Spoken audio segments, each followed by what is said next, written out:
are these race car drivers aware, not simply because they're still alive, but are they aware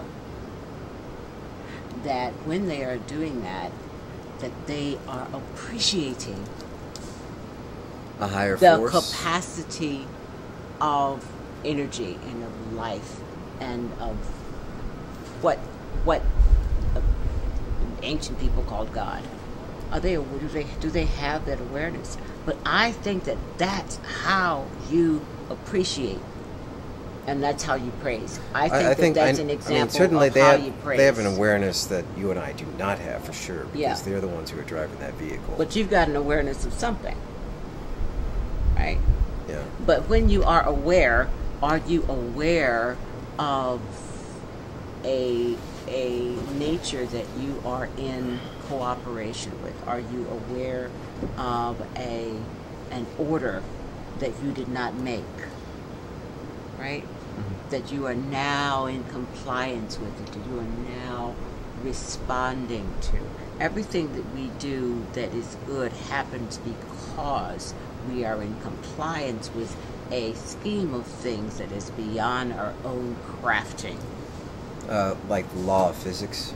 Always what we call the laws of physics, whether or not you're ironing your shirt, you understand heat and We're talking about discipline, any kind of discipline. We're talking if you want to get something done right. I'm also talking about the nature of nature. If we can really understand how things work, that's okay. And you have to understand it through discipline. Wouldn't some people call that, in certain circles, like worshiping nature? I heard a very interesting sermon. I think you can get to worshiping nature if you can't get to anything else. But you don't have to worship. I don't have to worship this basil. I can worship whatever gave rise to What's the basil. difference between respect of nature and just overpraising nature? What's the difference between respect of nature and overpraising nature? Yeah, respecting nature and worshiping nature. I think because if you're a Christian, thinking that the basil comes from the basil itself. The basil doesn't come from the basil itself. The basil comes from something else.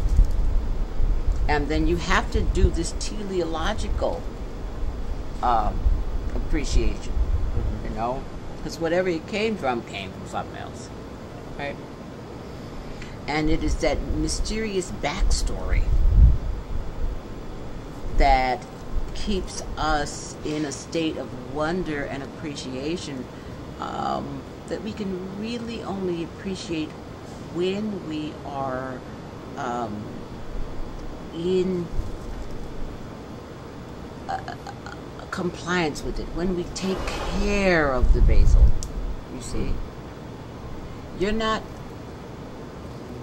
So what you're asking, what is the difference between worship and care?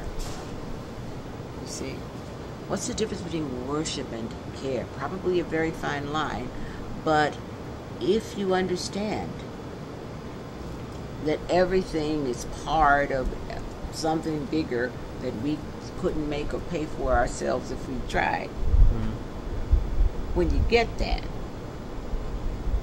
I do think there's a lot of idolatry in American culture, in our culture. American Idol.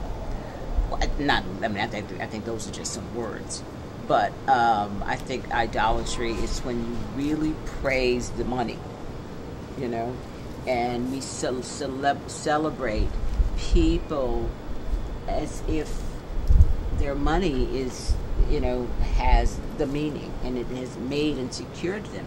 When you realize that there's nothing natural about money, that's something people make. Yeah. You have to get to. They literally, physically go into a building and print money. Yeah. Okay, I don't mean money like earned money. But it doesn't grow on trees. When we get to what does grow on trees, though, you see, like basil, and we begin to wonder where that work comes from.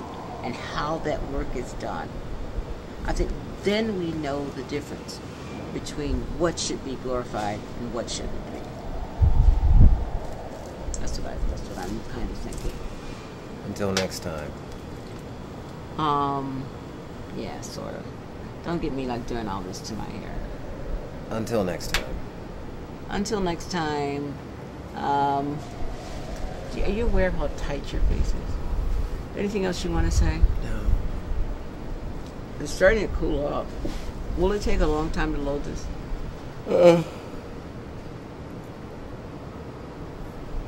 Huh? No. I just want to see what it looks like right quick, and I'm going to go cook now, because I was only supposed to be doing a screen test. That was 21 minutes. Yeah. I was only supposed to be doing a screen